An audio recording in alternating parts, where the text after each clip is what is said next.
दर्शकबिन नमस्ते।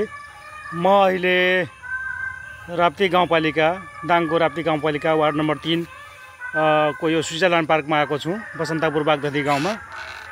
यो गाउँमा यो डुङ्गा चाहिँ जोगाएर राखिएको रहेछ। यो पहिले राप्ती नदीमा चाहिँ डुङ्गा चल्थ्यो, अहिले सबै ठाउँमा पुलहरू निर्माण भएकोले यो डुङ्गाको काम भएन। पहिले आउँदाखेरि यो चाहिँ जम्मै मक्किन लागेको थियो। अहिले यसमा चाहिँ टिन हालेर गाउँलेहरूले चाहिँ व्यवस्थित गर्नुभएको छ। यसमा पालिकाले केही सहयोग गरेको थियो। मलाई लाग्छ अब यस्ता डुङ्गाहरू पनि हेर्न सङ्ग्रहालय नै पुग्नुपर्ने भएको छ।